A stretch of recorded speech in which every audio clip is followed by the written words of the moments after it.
En las sombras eternas de un Ámsterdam, envuelto en niebla del siglo XVII, donde los canales susurraban secretos prohibidos bajo la luz mortecina de las lámparas de aceite, un joven de ojos insondables se inclinaba sobre pergaminos amarillentos, su pluma rasgando el silencio como un cuchillo que corta las cadenas de la ignorancia.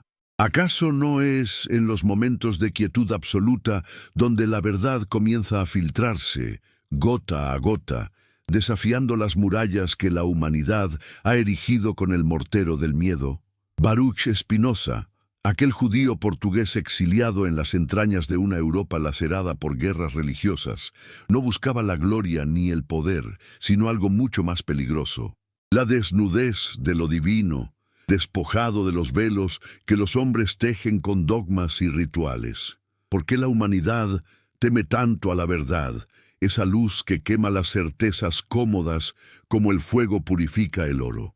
En esa ciudad de mercaderes y herejes, donde el viento del Mar del Norte traía ecos de inquisiciones ibéricas, Spinoza comenzaba a desentrañar el nudo gordiano de la fe, revelando que lo que se llama Dios no es un tirano en los cielos, sino la sustancia infinita que todo lo penetra sin favoritismos ni castigos caprichosos. Imagina, si osas, el peso de aquellas noches en que el joven filósofo, con las manos manchadas de tinta y el corazón latiendo al ritmo de ideas prohibidas, cuestionaba el Antiguo Testamento no como un rebelde insolente, sino como un cirujano que corta lo supurante para salvar el cuerpo. ¿Qué significa que un dogma se derrumbe ante la razón, dejando al descubierto no la ruina, sino la libertad?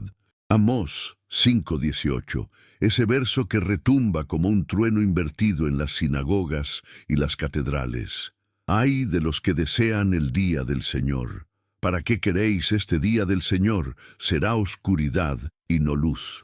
¿No es esta profecía un dardo envenenado dirigido no a los infieles, no a los paganos, ni a los impíos de las naciones lejanas, sino precisamente a los creyentes, a aquellos que se envuelven en túnicas de rectitud, esperando un juicio que los exaltará?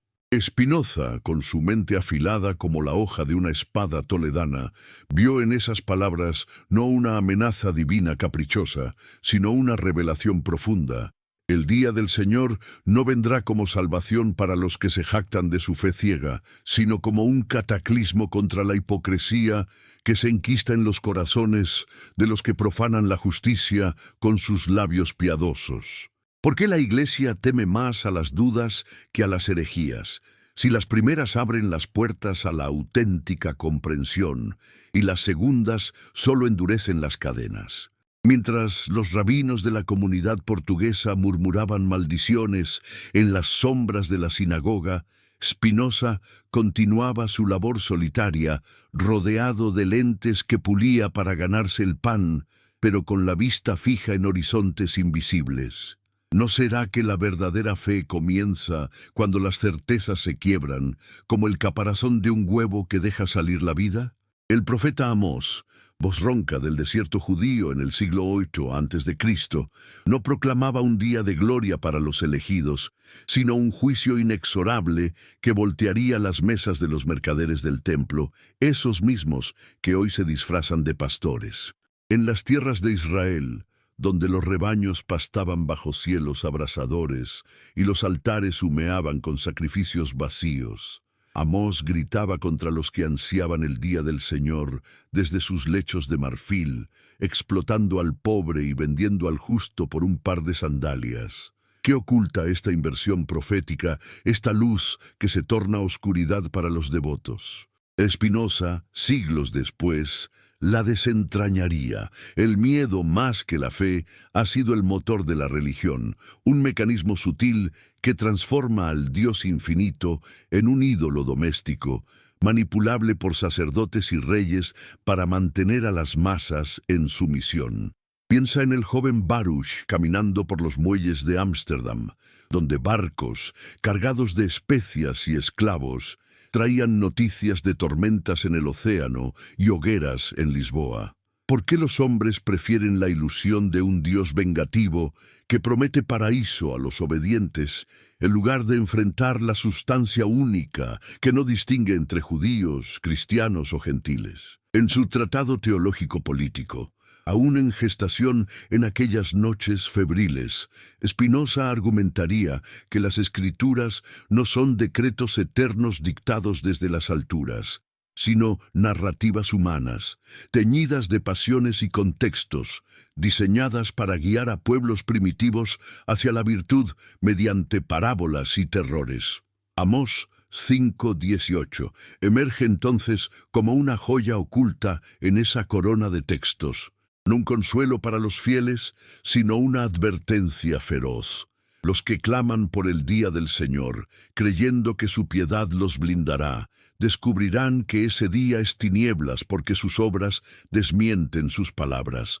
¿No es esto el núcleo de toda teología auténtica, esa que Spinoza liberaría de las cadenas antropomórficas? El profeta del desierto con su cayado en mano y el sol quemándole la piel, veía la corrupción en los cuernos de los altares de Betel, donde los ricos devoraban a los pobres y los sacerdotes bendecían la injusticia. ¿Qué ha cambiado en los siglos si las catedrales modernas resuenan con las mismas hipocresías? En el corazón de esa profecía inversa yace la semilla de la herejía spinociana. Dios no es un Señor que juzga desde un trono, sino la naturaleza misma, causa sui, infinita y eterna, que actúa sin propósito teleológico ni predilecciones morales. ¿Por qué, entonces, la religión organizada ha convertido esa sustancia en un patriarca colérico, ansioso por castigar a quien osa cuestionar? Spinoza, excomulgado en 1656 por los rabinos que temían su luz como los vampiros temen el alba, no respondió con rencor, sino con una obra que perforaría las armaduras de la ortodoxia.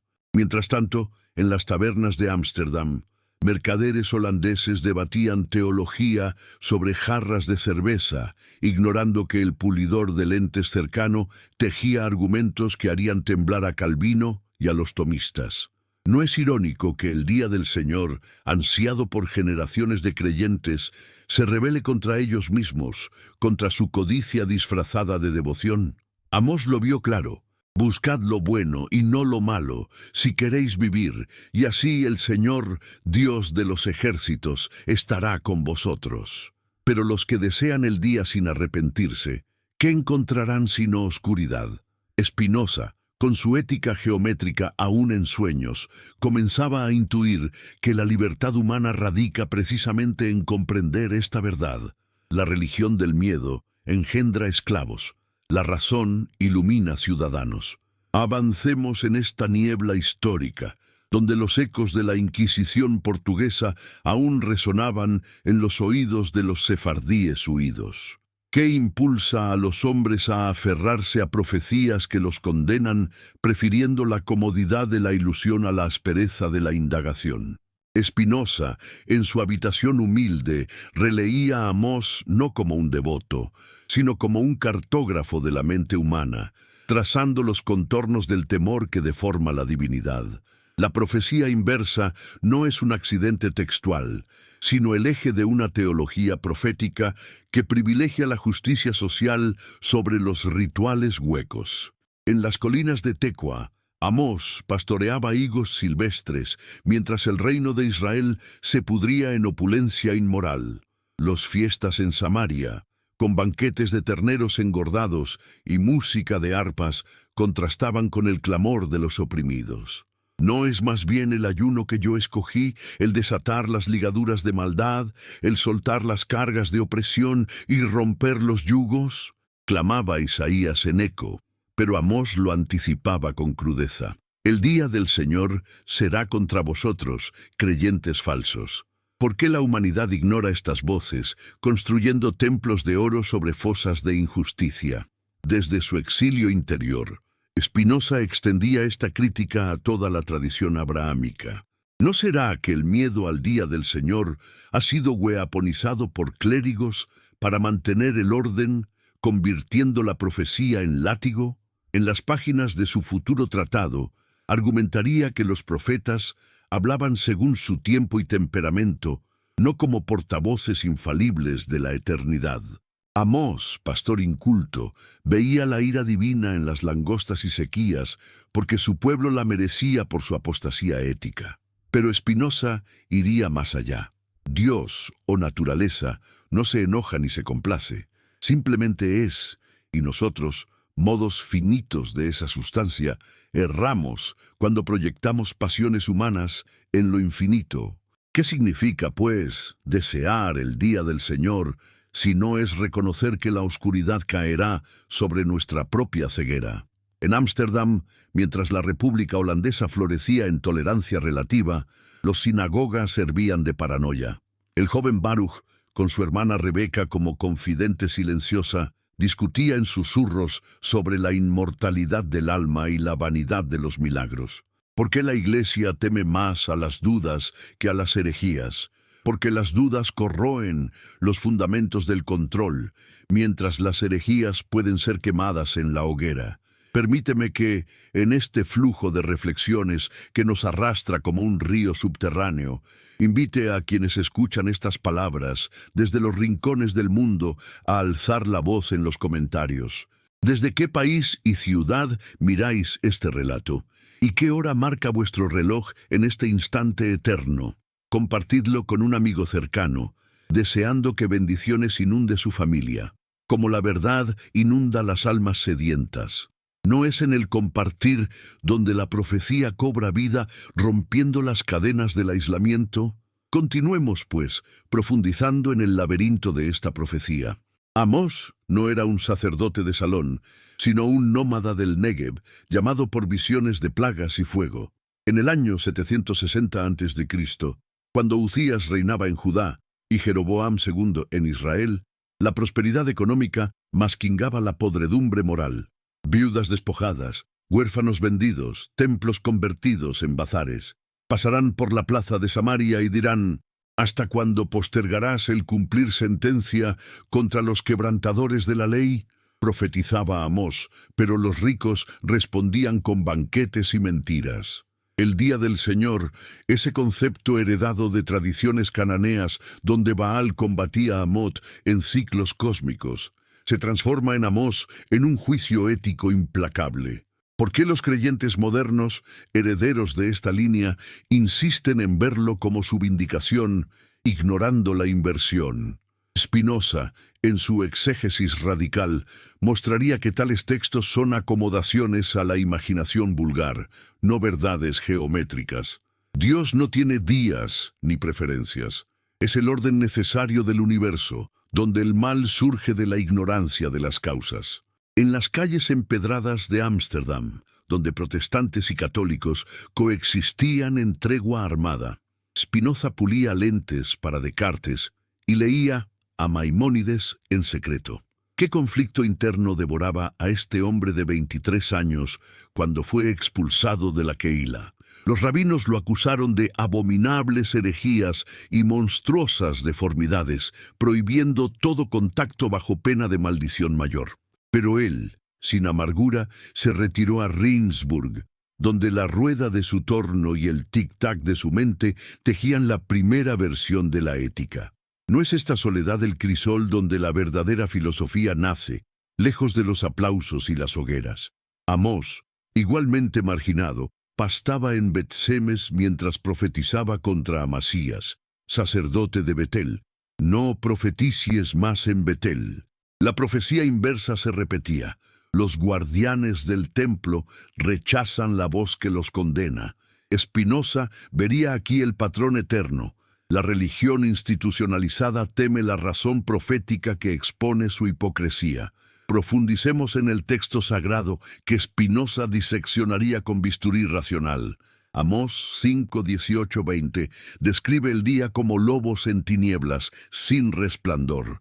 ¿Por qué desear lo que os destruirá? Porque el corazón humano anhela justicia, pero la pervierte en venganza personal. Los israelitas, oprimidos por Asiria en el horizonte, soñaban con un Dios que aplastara a sus enemigos, no con uno que los juzgara a ellos. Spinoza, en su Teológico Político, explicaría esto como profecía condicionada por el afecto. Temor y esperanza dictan las visiones. ¿Qué revela esto sobre la teología? Que el miedo, no la fe pura, mueve las multitudes. En la Europa de las guerras de religión, donde católicos y hugonotes se degollaban invocando el mismo Cristo, Spinoza proponía una fe racional, despojada de supersticiones.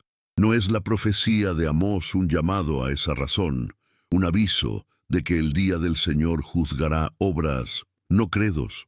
Mientras el siglo XVII rugía con cañones y concilios, Spinoza escribía cartas a amigos ocultos, defendiendo que la Escritura enseña piedad, no metafísica. En Amós, la piedad es justicia. Corred por las calles de Gaza, mirad sus palacios. Denuncia contra la opresión filistea, pero también contra la interna. Los creyentes que ansían el día ignoran que su oscuridad caerá sobre sus pecados no confesados. ¿Por qué la Iglesia, heredera de esta tradición, prefiere inquisiciones a introspección? Porque el miedo preservado genera obediencia. Spinoza, herético lúcido, rompería este ciclo, argumentando que entender la naturaleza como Dios libera al hombre de terrores infundados. En las brumas de esa Ámsterdam mercantil, donde la Compañía de las Indias Orientales enviaba barcos a Java cargados de sueños imperiales, Spinoza soñaba con una teología liberadora. ¿Qué pasaría si los creyentes leyera Amós sin velos? Descubrirían que el día del Señor es contra la fe muerta, la que acumula riquezas mientras el pobre llora. El profeta enumera pecados: codicia, lujuria, falsos juramentos. Odian al que reprende la puerta. Dice, ¿no es esto el retrato de toda ortodoxia amenazada por la verdad? Spinoza, excomulgado por reprender en la puerta de la sinagoga, encarnaba esa voz. Avancemos por este río narrativo, donde historia y filosofía se entrelazan como raíces antiguas.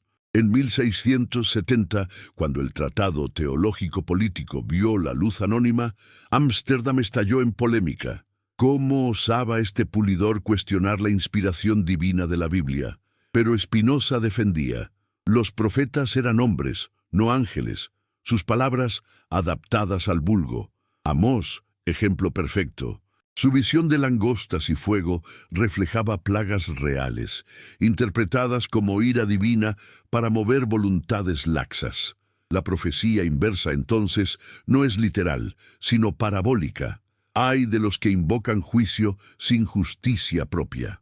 ¿Por qué la humanidad persiste en literalismos que la condenan?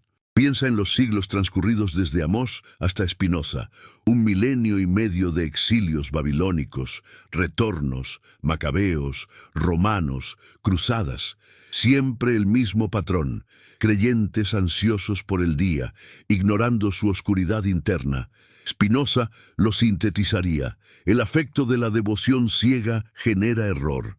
La razón, en cambio, revela que Dios es todo lo que es, sin días ni noches. No comienza aquí la verdadera fe en la quiebra de certezas dogmáticas. Desde las colinas de Galilea hasta los canales holandeses, la profecía viaja como un viento incansable. Amós advertía a Israel del exilio asirio, Spinoza a Europa de guerras santas. Hoy, en vuestros tiempos de pantallas y torres de Babel digitales, ¿no resuena igual? Los que claman por fines del mundo están listos para la oscuridad que les devuelve su espejo. Spinoza susurraría: buscad la causa primera, no venganzas. El miedo ha manipulado la religión demasiado tiempo.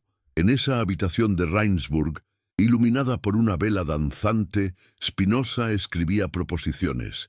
Deus sive natura.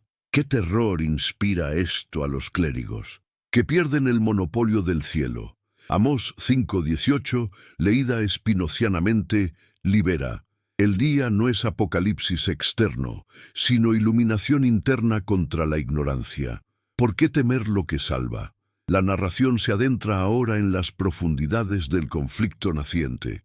Los amigos de Spinoza, como Peter Balling, leían borradores y temblaban de emoción y miedo.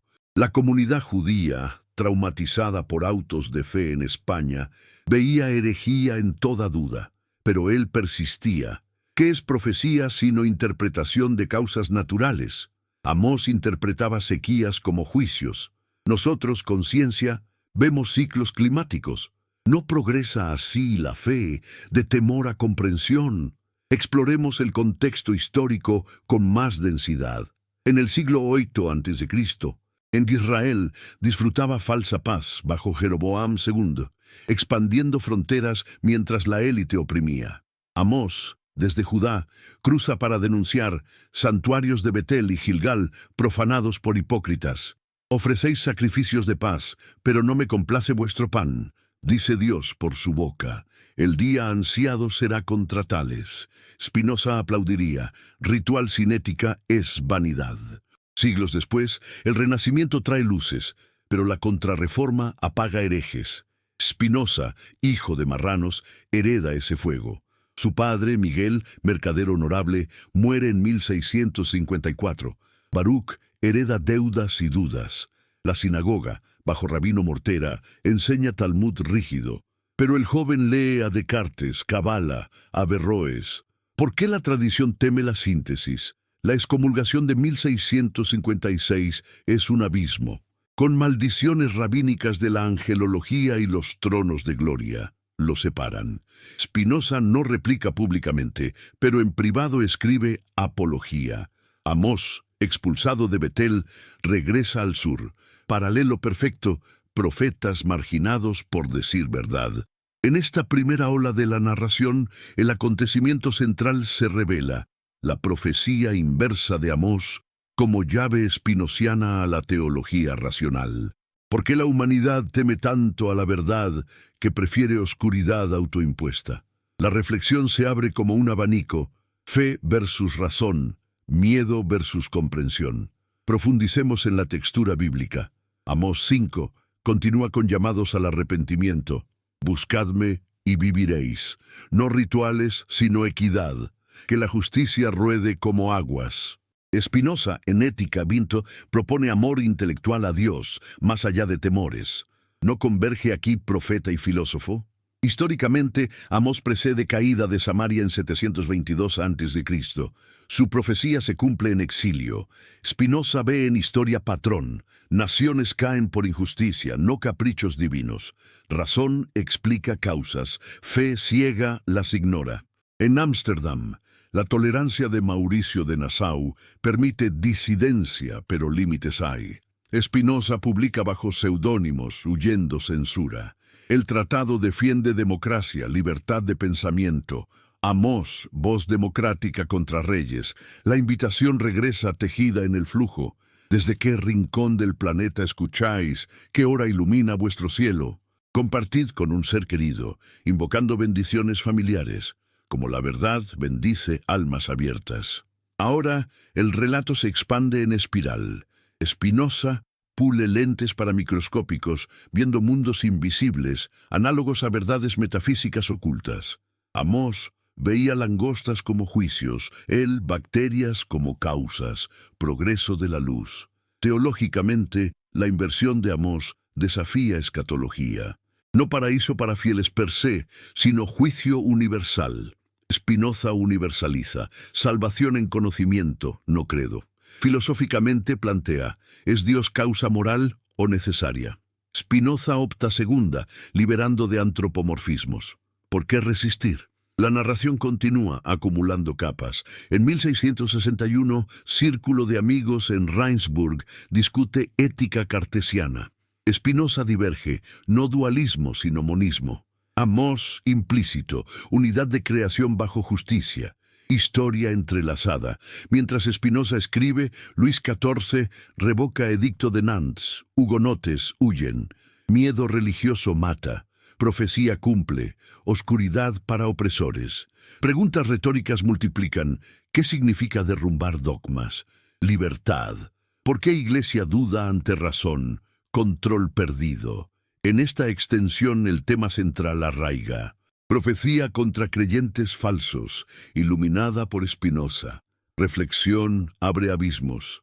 En el silencio cargado de aquella habitación, donde la luz del candil proyectaba sombras largas sobre manuscritos acumulados, Baruch Spinoza alzaba la mirada hacia la ventana que enmarcaba un cielo holandés de plomo, preguntándose si acaso la verdad necesitaba del permiso de los hombres para existir, o si simplemente esperaba, paciente como la sustancia eterna, a que alguien osara descorrer los velos que la superstición había tejido durante milenios.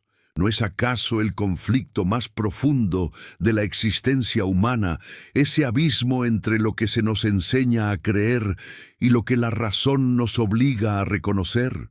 Mientras Europa se desangraba en guerras confesionales, donde católicos y protestantes convertían los campos en osarios, invocando al mismo Dios que Amós había anunciado vendría contra los hipócritas, Spinoza comprendía que la batalla verdadera no se libraba con espadas, sino con conceptos, no en campos de batalla, sino en el terreno resbaladizo de la conciencia humana. El profeta del desierto judío había visto con claridad meridiana lo que siglos de teología institucionalizada intentarían ocultar: que el día del Señor, esa culminación ansiada por generaciones de devotos, no traería luz a quienes se envolvían en mantos de piedad mientras pisoteaban al huérfano y vendían al justo por un par de sandalias, sino oscuridad absoluta, el espejo implacable que refleja la corrupción interior que los rituales no pueden lavar. ¿Qué es la fe sino el último refugio del miedo disfrazado de virtud? Spinoza lo intuía mientras releía los textos sagrados con ojos libres de las cadenas hermenéuticas que los rabinos imponían en la sinagoga, descubriendo que detrás de cada profecía yacía no la voz incorpórea de un Dios trascendente, sino la urgencia histórica de hombres atrapados en coordenadas temporales específicas, gritando contra injusticias concretas que sus contemporáneos preferían ignorar. Amós no profetizaba desde una torre de marfil metafísica, sino desde las colinas áridas de Tecua, donde pastoreaba cabras mientras el reino de Israel se pudría en su prosperidad fraudulenta, donde los altares de Betel humeaban con sacrificios vacíos ofrecidos por manos manchadas de sangre de pobres. El día del Señor que anunciaba no era una abstracción escatológica, sino un juicio histórico inminente. Los asirios vendrían, pero no como castigo divino caprichoso, sino como consecuencia necesaria de causas plantadas por la élite corrupta que había convertido la religión en instrumento de opresión. ¿No es esto precisamente lo que Spinoza demostraría en su Ética, que todo efecto tiene causas necesarias, que Dios o naturaleza opera según leyes inmutables, que la ignorancia humana interpreta como milagros o castigos?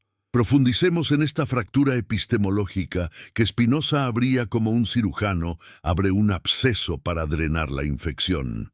En 1663, cuando publicó los principios de la filosofía de Descartes, todavía navegaba en aguas relativamente seguras, explicando el pensamiento cartesiano como un profesor diligente que expone doctrinas ajenas sin comprometerse del todo. Pero incluso allí, en los márgenes y entre líneas, germinaban las semillas de su radicalismo.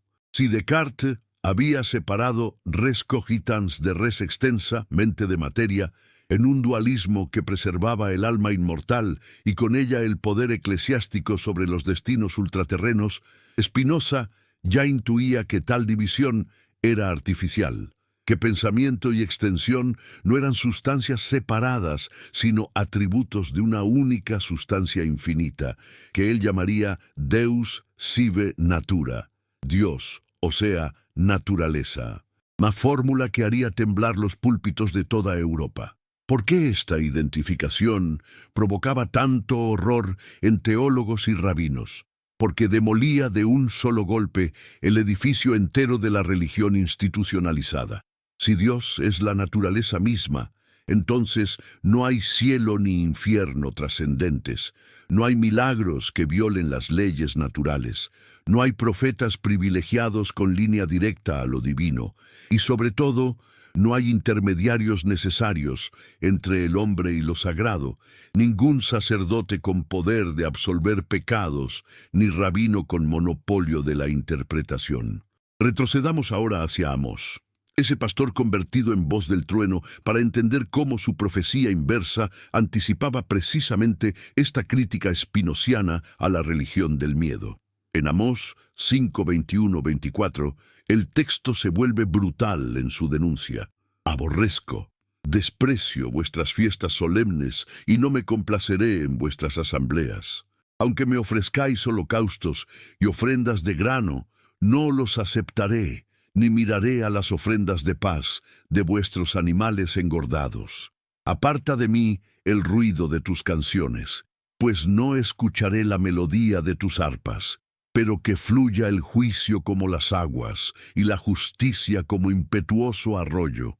¿Puede haber condena más devastadora del culto externo desprovisto de contenido ético? Spinoza leería esto no como capricho de una deidad temperamental, sino como lógica moral elemental. Los rituales sin justicia son teatro vacío, ruido que ofende no a un dios antropomórfico, sino a la estructura misma de la realidad ética. El día del Señor vendría contra estos devotos porque su devoción era máscara, porque bajo sus oraciones yacía la explotación sistemática que desgarraba el tejido social. ¿Y acaso no era esto mismo lo que Spinoza veía en su propia época, donde la Iglesia Católica bendecía conquistas sangrientas en América mientras quemaba herejes en Europa, donde los calvinistas predicaban predestinación mientras acumulaban riquezas comerciales sin escrúpulos? Avancemos ahora hacia 1670, año crucial en que el Tratado Teológico-Político vio la luz clandestina, publicado anónimamente en Ámsterdam bajo pie de imprenta falso, porque Spinoza sabía que lo que contenía era dinamita intelectual capaz de hacer estallar los cimientos de toda ortodoxia. En ese texto revolucionario argumentaba con rigor implacable que las escrituras deben interpretarse como cualquier otro texto histórico, según contexto y lenguaje, no como oráculos eternos caídos del cielo. Los profetas, sostenía Spinoza, eran hombres dotados de imaginación vívida, pero no necesariamente de intelecto superior. Captaban verdades morales elementales y las expresaban en lenguaje adaptado a su audiencia primitiva, usando imágenes de ira divina y castigos sobrenaturales, porque así podían mover voluntades supersticiosas hacia la justicia. Amós encajaba perfectamente en este análisis. Un pastor sin educación formal, que veía las langostas arrasando los cultivos, y las interpretaba como juicio de Dios contra el pecado nacional, cuando en realidad eran fenómenos naturales que la ciencia moderna explicaría sin recurrir a intervenciones sobrenaturales. Pero y aquí está la genialidad de Spinoza. Esto no invalidaba la profecía, sino que la relocalizaba. Su verdad no residía en predicción milagrosa, sino en diagnóstico moral. Amós tenía razón al anunciar que el día sería oscuridad para los creyentes hipócritas, no porque Dios lo hubiera susurrado en sueños, sino porque comprendía la lógica histórica de causa y efecto. Sociedades construidas sobre injusticia se desintegran, no por castigo celestial, sino por corrosión interna. ¿Por qué esta interpretación naturalizante de la profecía desataba furia en los piadosos? Porque despojaba a la religión de su poder más efectivo, el terror al castigo ultraterreno y la esperanza de recompensa celestial, esos dos grilletes gemelos con que el clero mantenía a las masas en obediencia. Spinoza proponía algo mucho más peligroso, una religiosidad racional fundada en el conocimiento de las causas, donde la virtud se practica no por miedo al infierno, sino por comprensión de que actuar según razón produce alegría, mientras las pasiones tristes nos esclavizan. En la ética, que escribía simultáneamente en esos años febriles de la década de 1660, desarrollaba un sistema completo donde Dios no era persona, sino sustancia infinita con infinitos atributos, de los cuales conocemos dos: pensamiento y extensión, mente y cuerpo no como entidades separadas, sino como dos aspectos de la misma realidad. Los seres humanos éramos modos de esa sustancia única, olas en el océano infinito del ser, y nuestra libertad consistía no en libre albedrío ilusorio, sino en comprender la necesidad, en reconocer las cadenas causales que nos determinan, y así, paradójicamente, liberarnos mediante conocimiento. ¿No es esta la libertad que Amós reclamaba cuando gritaba: «Buscad lo bueno y no lo malo, para que viváis»? No una moralina de premios y castigos, sino una ética de comprensión. Buscar lo bueno es alinearse con el flujo de la sustancia única, actuar según razón. Buscar lo malo es someterse a pasiones imaginarias que nos fragmentan.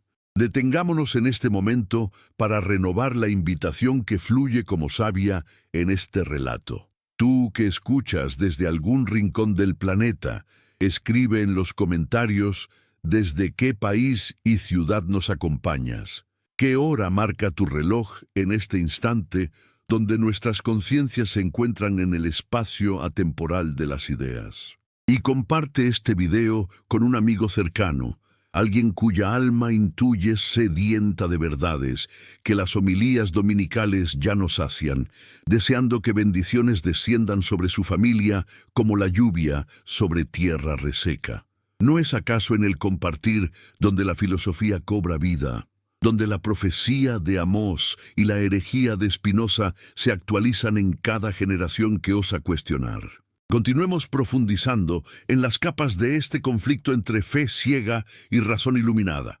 Cuando la comunidad judía de Ámsterdam excomulgó a Spinoza el 27 de julio de 1656, el texto del Jerem fue una de las maldiciones más severas jamás pronunciadas. Maldito sea de día y maldito sea de noche, maldito sea cuando se acueste y maldito sea cuando se levante, maldito sea cuando salga y maldito sea cuando regrese. Que nadie se comunique con él ni por escrito, que nadie le otorgue ningún favor, que nadie permanezca con él bajo el mismo techo, que nadie se acerque a él a menos de 4 codos, que nadie lea nada compuesto o escrito por él.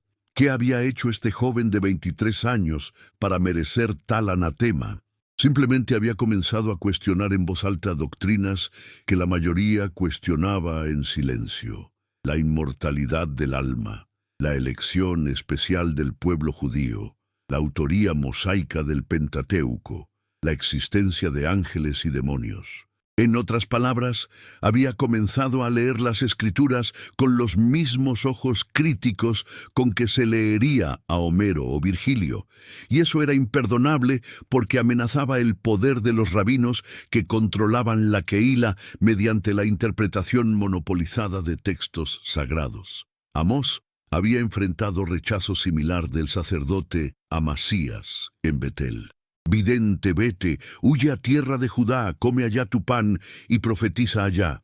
No vuelvas más a profetizar en Betel, porque es santuario del rey y casa real. El profeta había respondido: no soy profeta ni hijo de profeta, sino pastor y cultivador de higos silvestres.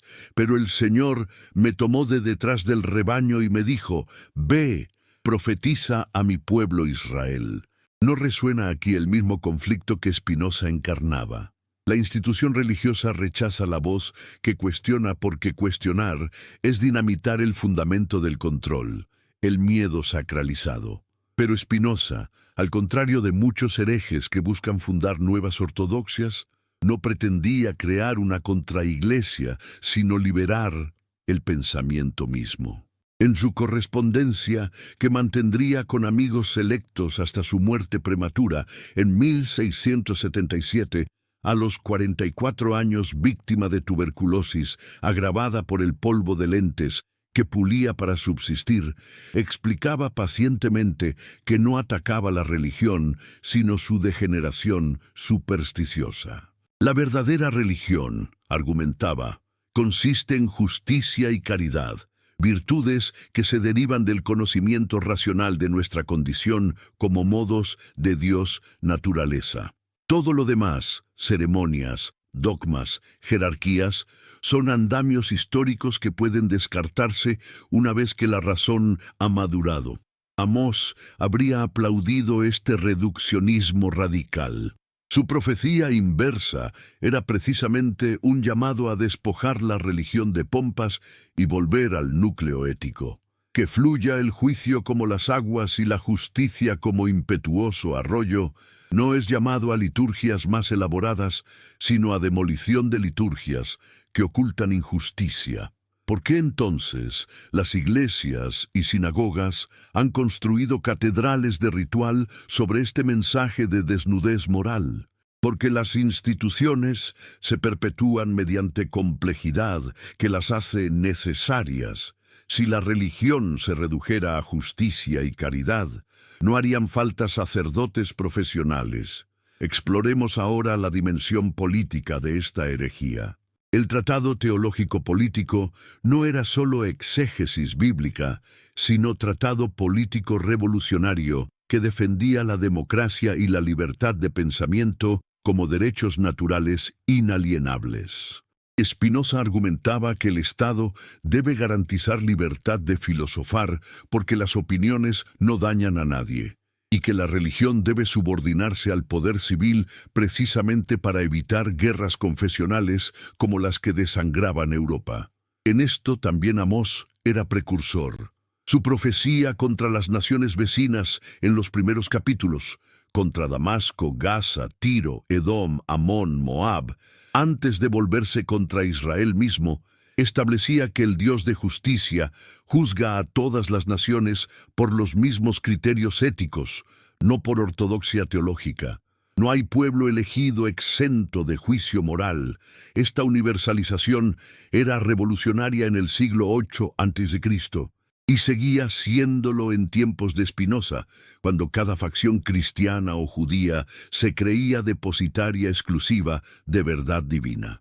¿Qué significa que el día del Señor venga contra los creyentes mismos?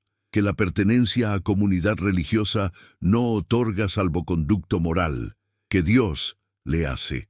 La estructura ética de la realidad no tiene favoritos, que la oscuridad caerá sobre quien viole justicia independientemente de sus credenciales confesionales.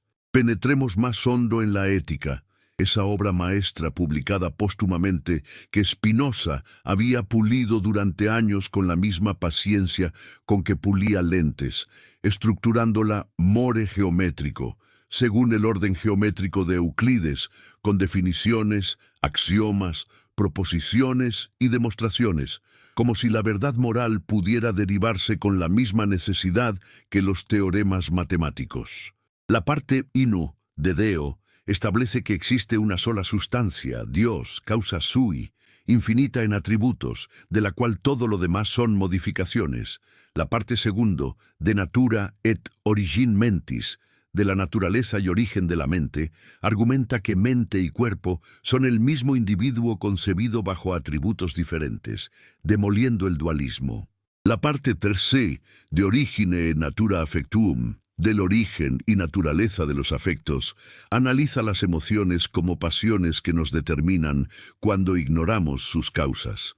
La parte cuarto, de servitute humana, de la servidón humana, muestra cómo las pasiones nos esclavizan.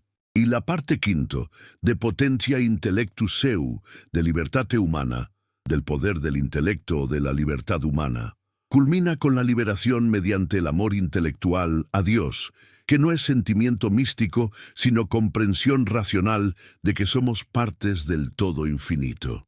¿No es esta estructura una catedral de la razón erigida en las ruinas de la teología supersticiosa? Cada proposición martilla un clavo más en el ataúd del Dios antropomórfico que castiga y recompensa caprichosamente.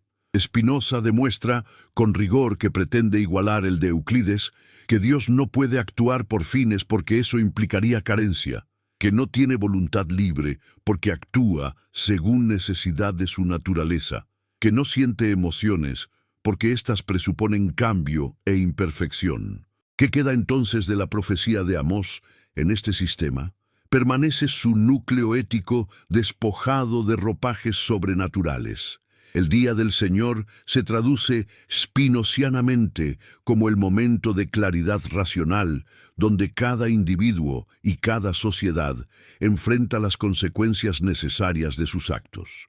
Los creyentes que ansían ese día esperando vindicación descubrirán oscuridad, no porque Dios los maldiga, sino porque han vivido en oscuridad autoimpuesta, esclavos de pasiones imaginarias, sirviendo a ídolos antropomórficos en lugar de comprender la sustancia única.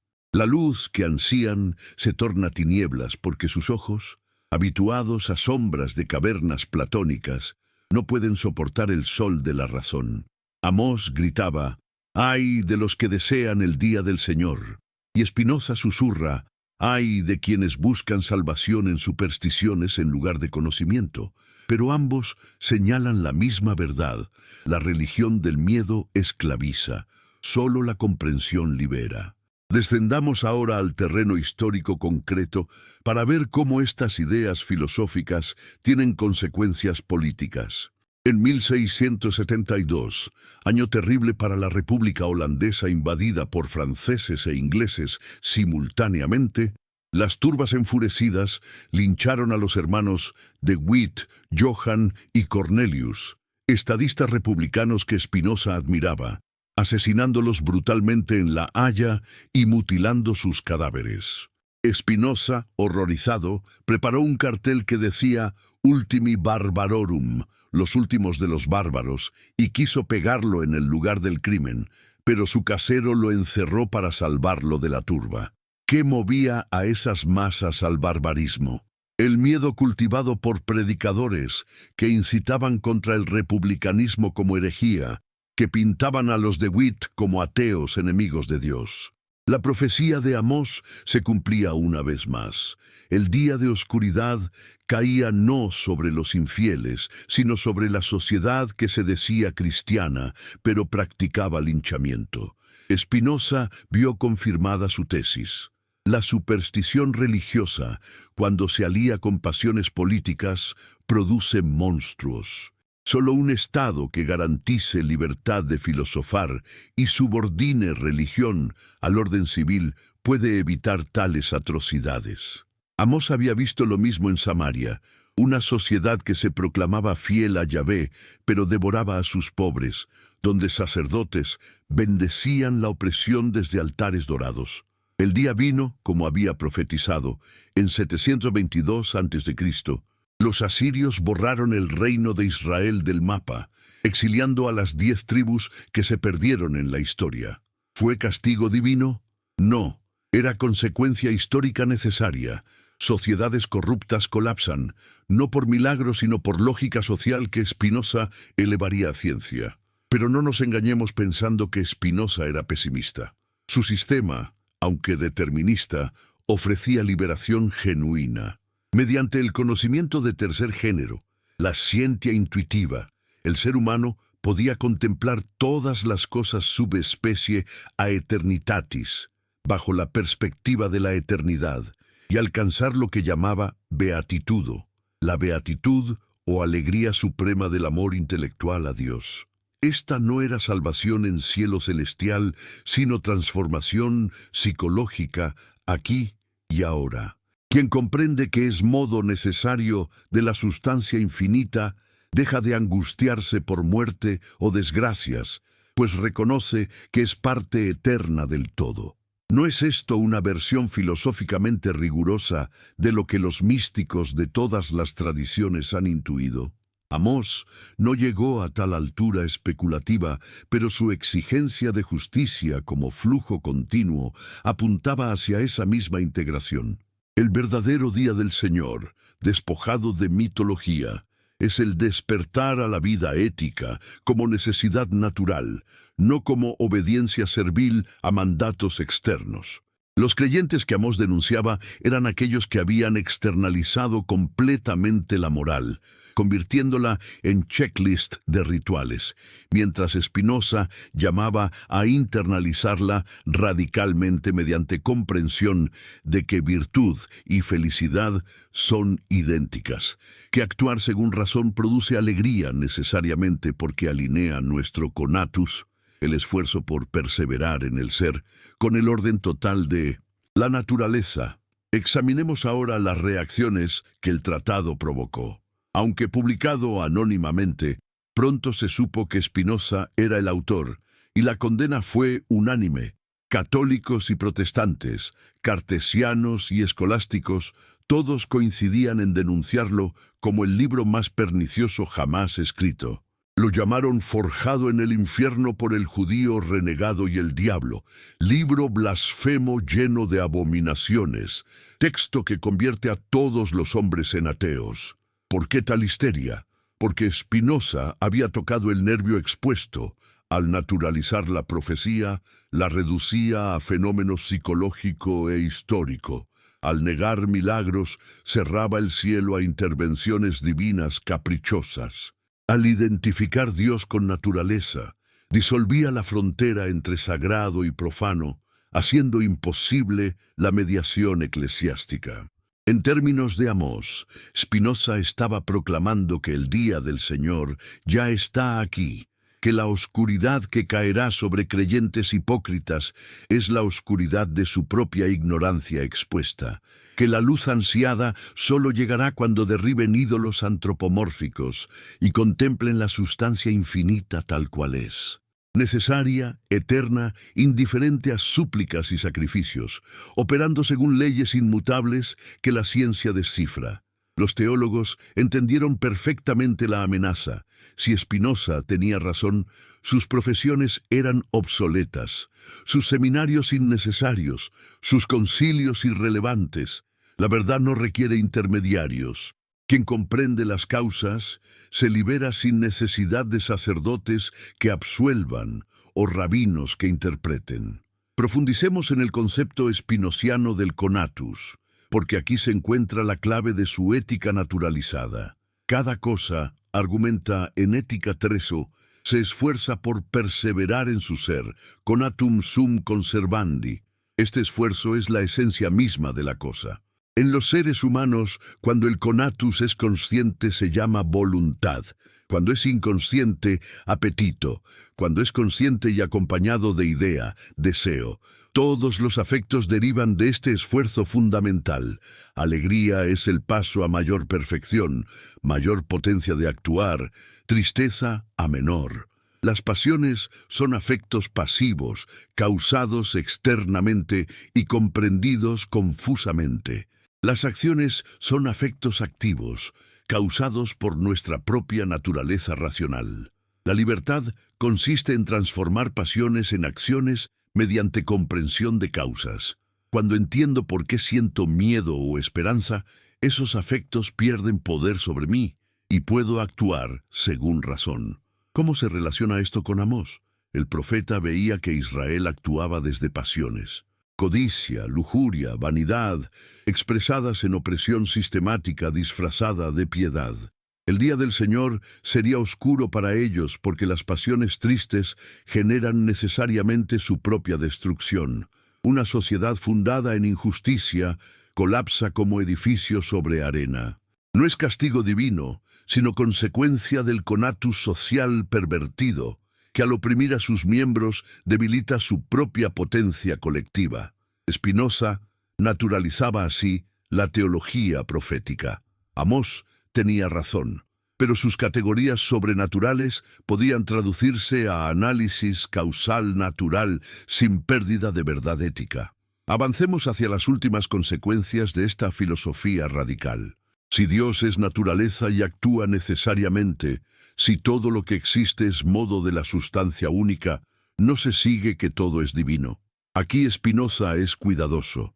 No predica un panteísmo vulgar, donde cada piedra es igualmente Dios, sino panenteísmo sofisticado. Dios está en todo como causa inmanente, no transitiva, externa, Pero no todo expresa igualmente los atributos divinos.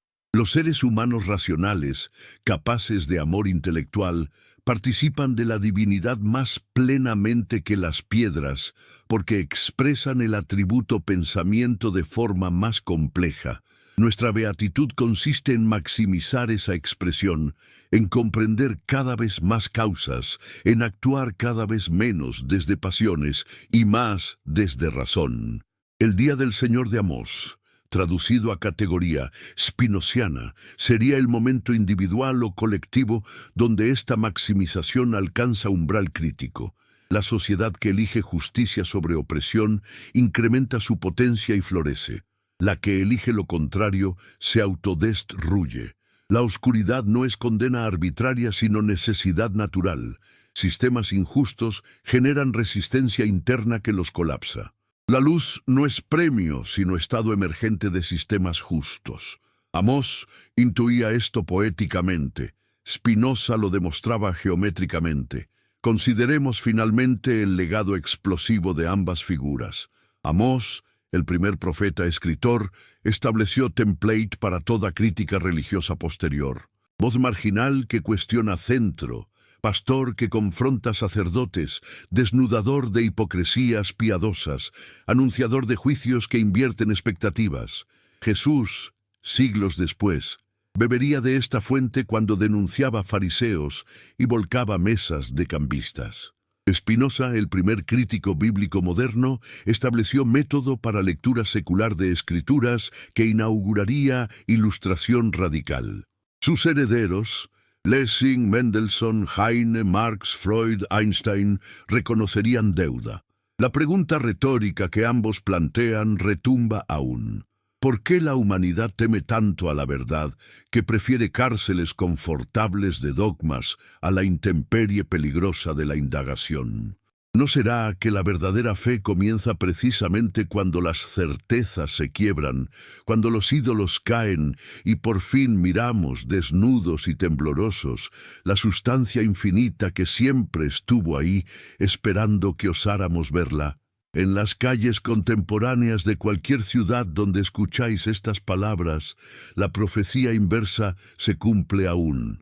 Instituciones religiosas que acumulan riquezas mientras predican pobreza, jerarquías que protegen abusadores mientras sermonean moral, fieles que ansían apocalipsis que castigue a otros ignorando vigas en ojos propios. El día del Señor viene contra ellos no como rayo del cielo, sino como disolución lenta de credibilidad. Juventudes que huyen de templos hipócritas buscando espiritualidades auténticas o ninguna. Spinoza sonreiría. La verdad no puede enterrarse para siempre. Incluso bajo montañas de dogmas germina como semilla obstinada. Amós gritaría de nuevo, que fluya el juicio como aguas. Porque sin justicia no hay religión verdadera, solo teatro macabro que el día expondrá en su oscuridad en la penumbra crepuscular de aquella habitación donde Spinoza pasaría sus últimos días. Los pulmones devastados por años de polvo de lentes, inhalado mientras pulía superficies curvas que permitirían a otros ver más lejos, el filósofo contemplaba por la ventana el cielo holandés prenunciando tormenta. ¿Y acaso se preguntaba si aquella oscuridad exterior era metáfora de la que Amós había profetizado, si el día del Señor no era evento futuro, sino condición permanente de una humanidad que prefiere las sombras reconfortantes del dogma a la luz abrasadora de la verdad? ¿No es acaso el destino de toda profecía auténtica permanecer incomprendida hasta que la historia la valida con sangre y cenizas? Febrero de 1677 traería su muerte prematura a los 44 años, pero las ideas que había sembrado en tratados clandestinos y correspondencia secreta germinarían como esporas inmortales, infectando la ilustración que vendría, proporcionando munición intelectual a revolucionarios que derribarían tronos y altares en nombre de la razón que él había defendido con rigor geométrico. Los amigos que lo rodeaban en esos días finales, Lodewijk Meyer, Georg Hermann Schuller, Simon de Vries, Sabían que sostenían entre sus manos manuscritos explosivos, que la ortodoxia querría quemar, pero que la verdad protegería con su propia necesidad interna, porque lo verdadero no requiere custodios armados, sino solo la luz del día para manifestarse. Retrocedamos por un momento a ese umbral entre vida y muerte, donde las grandes síntesis emergen. Spinoza había completado la ética, esa catedral de proposiciones encadenadas que demostraban more geométrico que Dios y naturaleza son idénticos, que mente y cuerpo son aspectos de una sustancia única, que libertad y necesidad convergen cuando comprendemos causas, que la beatitud consiste en amor intelectual a lo infinito del cual somos modos finitos. ¿Qué había logrado realmente con este sistema? Nada menos que la demolición completa del edificio teológico que Amós había comenzado a socavar cuando gritaba contra los altares de Betel. El profeta del siglo VIII a.C. había intuido que el día del Señor vendría contra los creyentes mismos, porque su fe era teatro vacío, ritual sin justicia, devoción que masquea opresión. Spinoza había llevado esa intuición a su conclusión lógica necesaria. Si Dios es sustancia infinita que actúa según leyes necesarias de su propia naturaleza, entonces no hay días de juicios sobrenaturales donde un patriarca celeste separe ovejas de cabras, sino solo consecuencias causales de actos humanos desplegándose en el tejido implacable de la realidad. La oscuridad que caería sobre los devotos falsos no sería rayo del cielo, sino reconocimiento terrible de que han vivido en ignorancia autoimpuesta, esclavos de pasiones imaginarias, sirviendo a ídolos antropomórficos, mientras la sustancia infinita permanecía invisible ante sus ojos cegados por supersticiones. Pero profundicemos aún más en este clímax filosófico que se avecina. ¿Qué significa realmente que la verdad no pueda ser enterrada para siempre? Spinoza lo había demostrado en Ética II. Las ideas verdaderas se corresponden con sus ideados. Tienen coherencia interna que las falsas carecen, y quien posee una idea adecuada sabe que la posee. La verdad lleva su certificado dentro de sí misma. No requiere autoridades externas que la validen. Por eso, los inquisidores y rabinos, los censores y excomulgadores, pelean batalla perdida cuando intentan suprimir ideas cuya verdad brilla con luz propia. Pueden quemar libros, pero las proposiciones geométricamente encadenadas se reconstituyen en cada mente que osa pensar. Amós lo había experimentado en carne propia. Expulsado de Betel por el sacerdote Amasías, su profecía sobrevivió porque captaba verdad estructural sobre sociedades injustas que ningún anatema podía borrar. Israel cayó ante Asiria en 722 a.C., exactamente como había advertido, no porque Yahvé lanzara rayos, sino porque sistemas opresivos generan resistencia interna y debilidad externa que los colapsa. La profecía se cumplió no sobrenaturalmente, sino naturalmente, vindicando al profeta póstumamente. Spinoza enfrentaba destino similar. Excomulgado, censurado, sus obras prohibidas por católicos y protestantes por igual, sin embargo sus ideas se filtraban como agua bajo puertas cerradas, llegando a mentes preparadas que las reconocían como verdaderas precisamente porque iluminaban lo que la experiencia confirmaba. Exploremos ahora las dimensiones políticas de este clímax. El tratado teológico-político no era solo exégesis bíblica, sino manifiesto político, que argumentaba que el Estado debe subordinar religión para evitar guerras confesionales, que la libertad de filosofar es derecho natural inalienable, que la democracia es la forma más racional de gobierno porque maximiza la participación de la razón colectiva. ¿Por qué estas tesis eran dinamita? Porque en la Europa del siglo XVII, donde el principio cuius regio, eius religio, Tal reino, tal religión, había dejado regueros de sangre en campos de batalla desde Bohemia hasta los Países Bajos. Proponer que religión debía privatizarse y fe subordinarse a ley civil equivalía a declarar obsoleto todo el orden medieval donde trono y altar se sostenían mutuamente.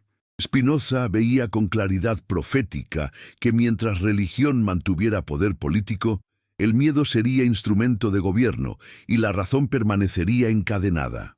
Amós había visto lo mismo en su contexto. Los sacerdotes de Betel servían intereses de la corona, bendeciendo injusticias desde altares financiados por diezmos arrancados a pobres. La profecía inversa era también política.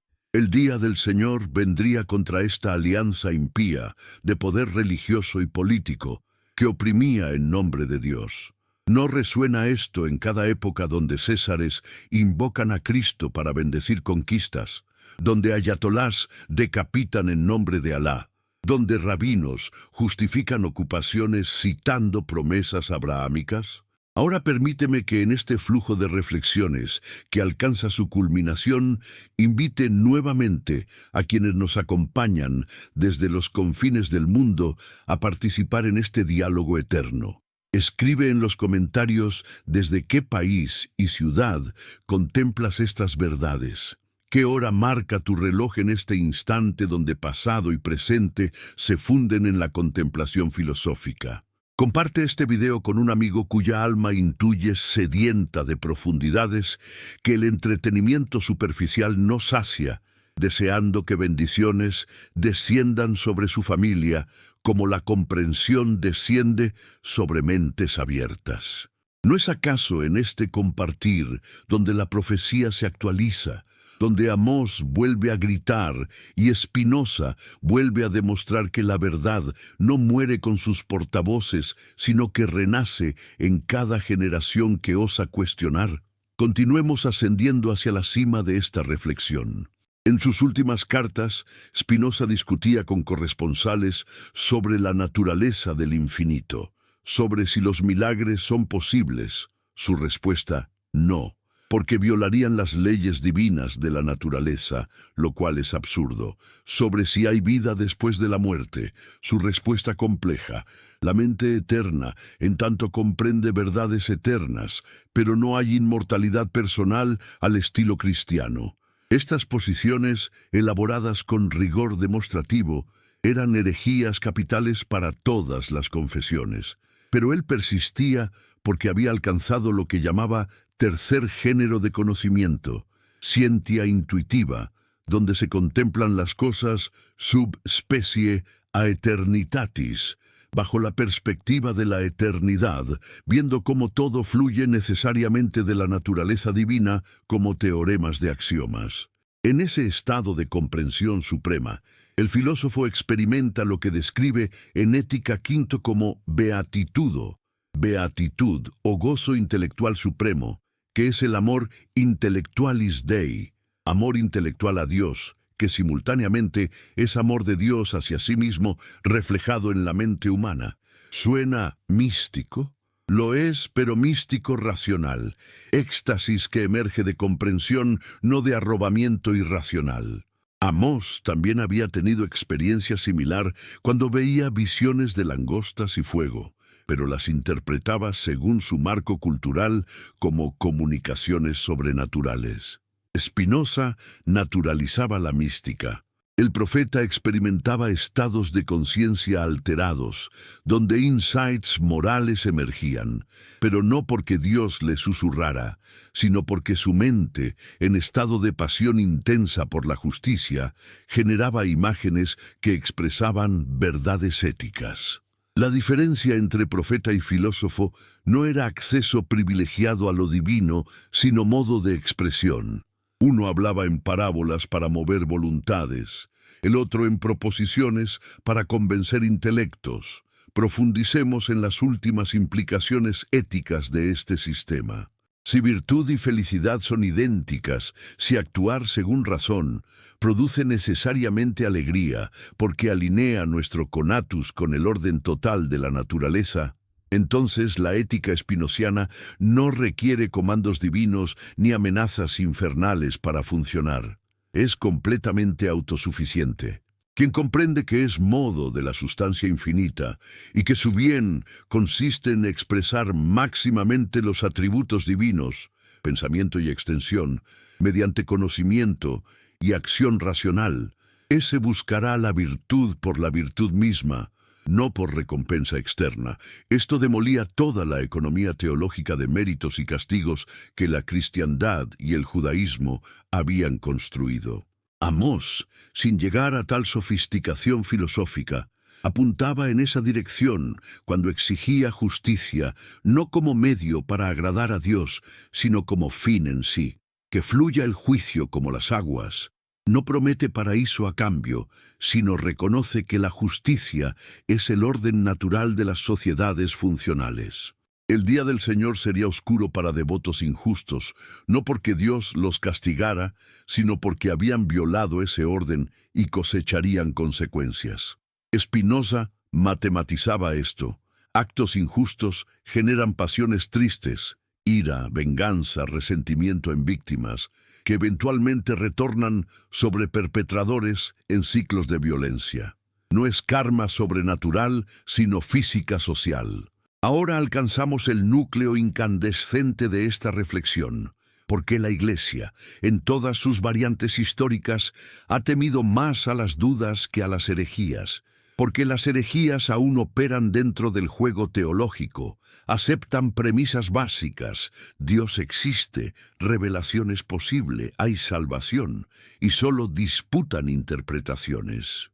Pueden combatirse con anatemas, concilios, refutaciones doctrinales, pero las dudas genuinas, las que Spinoza encarnaba, cuestionan el juego mismo. ¿Existe realmente un Dios personal que escucha oraciones? ¿Son las escrituras palabra divina o literatura humana? ¿Hay realmente milagros o solo ignorancia de causas naturales? ¿Existe el alma inmortal o somos cuerpo-mente unificado que perece? Estas dudas no tienen respuesta dentro del sistema teológico porque lo trascienden. Requieren evidencia empírica y coherencia lógica que la teología dogmática no puede proporcionar. Por eso Spinoza fue más peligroso que Calvino o Lutero, que solo proponían protestantismos alternativos dentro del cristianismo. Él proponía salir completamente del marco teísta hacia panteísmo racionalista, donde Dios deja de ser persona y se convierte en naturaleza. Amós, en su contexto limitado, había abierto grieta similar al invertir la profecía. Si el día viene contra creyentes, entonces la creencia no salva per se, lo que salva es la justicia. Un pequeño paso de ahí a preguntar, ¿para qué sirve entonces la creencia? Spinoza daría el siguiente: la creencia como asentimiento intelectual a proposiciones metafísicas no sirve para nada, solo sirve la comprensión que produce virtud. Consideremos ahora el legado explosivo y las resonancias contemporáneas de estas ideas. Cuando la Ética se publicó póstumamente en 1667, junto con otros escritos bajo el título Opera Postuma, Europa culta tembló. Era el libro más peligroso del siglo, más que el Leviatán de Hobbes o el discurso del método de Descartes, porque iba hasta el final sin compromisos. Los filósofos franceses del siglo XVIII, Voltaire, Diderot, d'Holbach, beberían de esta fuente aunque públicamente lo negaran por prudencia. La ilustración radical que Jonathan Israel ha documentado tiene a Spinoza como eje. Democracia, secularismo, libertad de expresión, crítica bíblica, naturalismo metafísico, todas fluyen de las premisas espinocistas. ¿Y Amós? Su profecía inversa se convirtió en arsenal de movimientos proféticos posteriores. Teólogos de la liberación en América Latina del siglo XX citarían que fluya el juicio como las aguas para confrontar dictaduras bendecidas por jerarquías eclesiásticas, exactamente como Amós confrontaba monarquía bendecida por sacerdotes de Betel. Martin Luther King Jr. usaría esa misma imagen en I Have a Dream. La verdad profética salta épocas porque captura estructuras permanentes de opresión y resistencia. Pero no nos refugiemos en historia, descendamos al presente crudo. ¿Dónde está la profecía inversa de Amós cumpliéndose hoy, en este preciso momento, mientras escuchas estas palabras? En las mega iglesias que predican prosperidad mientras sus pastores acumulan jets privados. En las jerarquías que protegen pederastas mientras sermonean castidad. En los fundamentalismos que degüellan en nombre de Dios mientras ignoran huérfanos y viudas. En los nacionalismos cristianos que justifican muros contra refugiados citando orden divino.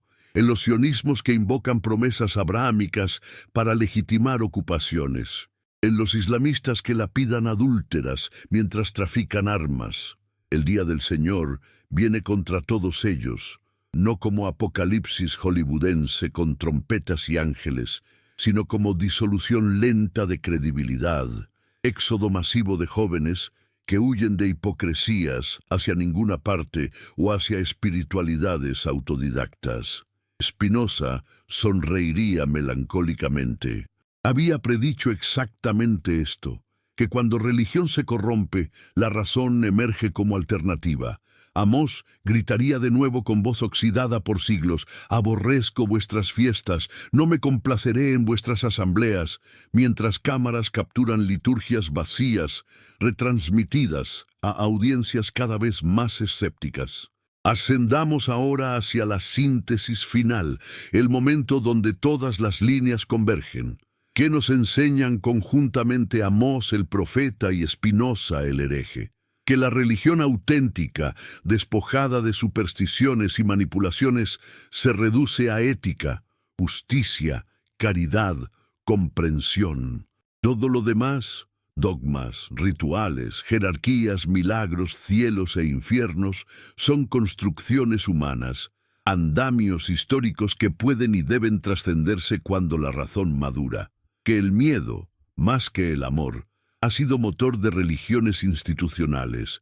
Miedo al castigo que mantiene obediencia, miedo a la duda que mantiene ortodoxia, miedo a la muerte que vende inmortalidades ilusorias.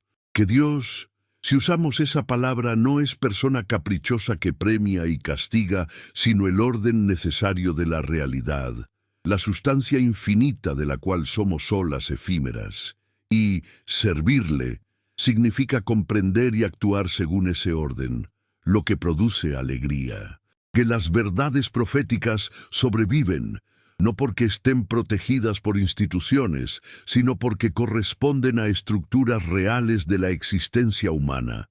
Sociedades injustas colapsan, individuos virtuosos florecen, comprensión libera, ignorancia esclaviza. Que el día del Señor, esa imagen apocalíptica que ha aterrorizado generaciones, es en realidad metáfora del momento de claridad, donde máscaras caen y vemos cosas como son, momento que puede ser oscuridad terrible para quien ha vivido en autoengaño o luz liberadora para quien ha buscado verdad. Contemplemos finalmente el acto de morir, porque en él se revela el temple del filósofo. Spinoza, en aquella mañana del 21 de febrero de 1677, conversaba con amigos sobre temas eternos, mientras la fiebre consumía su cuerpo destrozado por tuberculosis. No pidió sacerdote, no se arrepintió de herejías, no tembló ante juicio imaginario, simplemente dejó de respirar, y según su propia filosofía, eso significaba que el modo finito llamado Baruch Spinoza cesaba mientras la sustancia infinita continuaba indiferente. Su mente eterna, en tanto había comprendido verdades eternas, permanecía como permanecen los teoremas geométricos. No porque su alma individual volara al cielo, sino porque las ideas adecuadas participan de la eternidad de Dios. No hay inmortalidad personal, no hay Spinoza en paraíso contemplando beatíficamente a Dios, sino solo verdades que descubrió incorporadas permanentemente al edificio creciente del conocimiento humano. Amós, siglos antes, había muerto probablemente en el anonimato, pastor que regresó a Tecoa después de profetizar, sin saber que sus palabras serían canonizadas. Pero su profecía inversa sobrevivió precisamente porque captaba verdad sobre naturaleza de religión corrupta que cada generación redescubre. Ambos murieron marginados por ortodoxias. Ambos sobreviven en mentes que buscan verdad más allá de consuelos fáciles. ¿Y nosotros, qué hacemos con este legado incendiario? Primero, reconocer que el conflicto entre fe ciega y razón iluminada no ha terminado. Si acaso, se intensifica en era de fundamentalismos digitales, donde algoritmos amplifican certezas tribales. Segundo, apropiarnos del método espinociano de lectura crítica. Leer textos sagrados como literatura humana condicionada históricamente, valiosa por insights éticos, pero no infalible, no sobrenatural. Tercero, recuperar la ética profética de Amós que privilegia justicia sobre ritual, sustancia sobre forma, praxis sobre ortodoxia. Cuarto, atrevernos a la duda filosófica que cuestiona fundamentos, que pregunta ¿qué sí? En lugar de aceptar porque sí, que sigue argumentos donde quiera que conduzcan aunque destruyan creencias confortables. Quinto, construir espiritualidades, si las necesitamos, no sobre miedo a castigos imaginarios, sino sobre amor intelectual a la realidad tal cual es, con su indiferencia cósmica y su belleza matemática. Sexto, organizarnos políticamente para separar religión de Estado, proteger libertad de pensamiento, combatir todas las teocracias disfrazadas que resurgen como hidras, pero sobre todo, nunca olvidar la lección central que Amós y Spinoza nos gritan a través de milenios: la verdad no puede ser enterrada para siempre. Podéis quemar libros, pero las ideas renacen de las cenizas. Podéis excomulgar pensadores, pero sus argumentos circulan subterráneamente hasta emerger en generaciones futuras. Podéis construir ortodoxias blindadas con dogmas y amenazas, pero una sola duda genuina las perfora como termitas devoran catedrales desde dentro. Podéis invocar autoridades divinas, tradiciones milenarias, consensos mayoritarios, pero contra una idea cuya verdad brilla con luz propia no hay defensa duradera. La historia lo demuestra una y otra vez. Heliocentrismo sobrevivió a Inquisición. Evolución sobrevivió a fundamentalismos, derechos humanos sobrevivieron a teocracias, y el espinozismo, declarado más peligroso que peste en siglo XVII, es ahora mainstream filosófico estudiado en universidades. En este momento culminante donde la narrativa alcanza su cenit, contemplemos la paradoja final. Amós profetizaba Día del Señor como evento futuro. Pero Spinoza revela que es condición permanente. Cada momento donde ignorancia se enfrenta a conocimiento es un día del Señor en miniatura.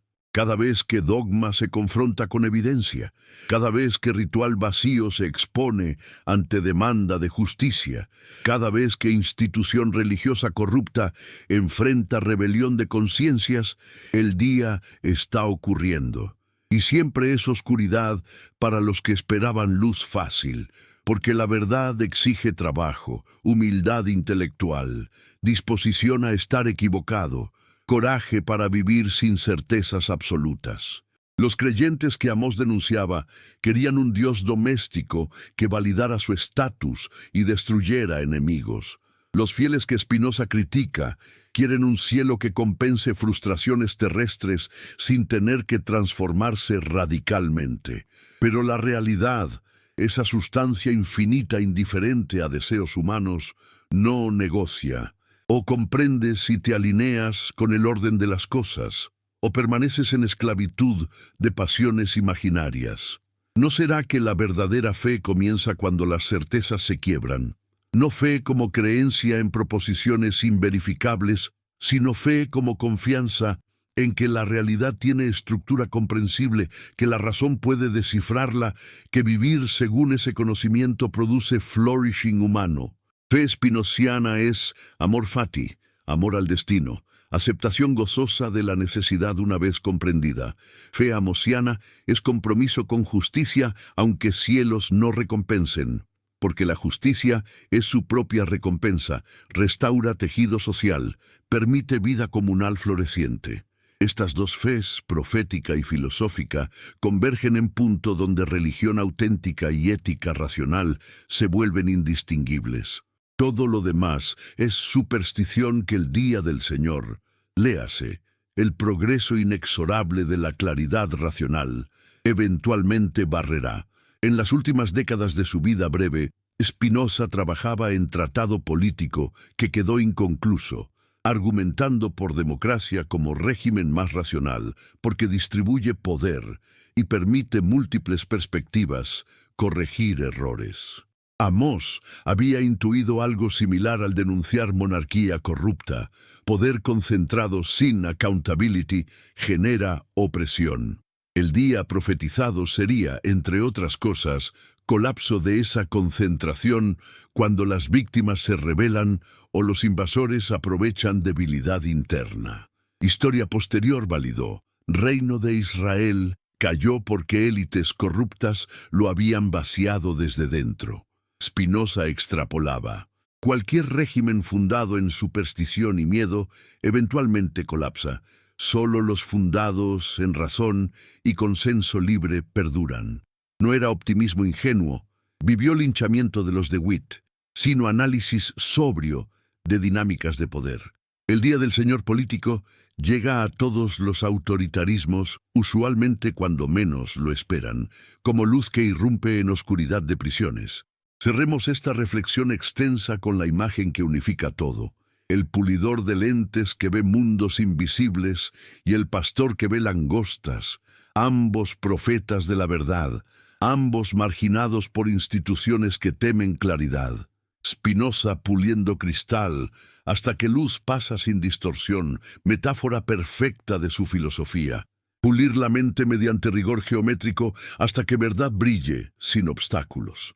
Amós, en colinas áridas, viendo con claridad pastoral cómo rebaños sanos requieren justicia básica, metáfora de su ética. Sociedades son organismos que enferman cuando algunos miembros devoran a otros. Ambos nos legan la tarea inacabable.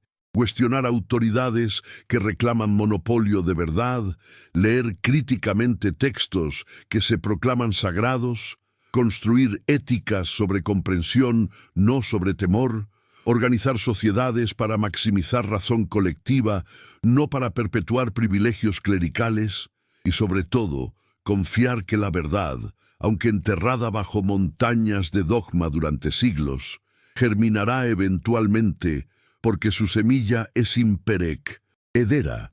El día del Señor es contra los creyentes, no los infieles, porque los infieles no tienen ilusiones que perder.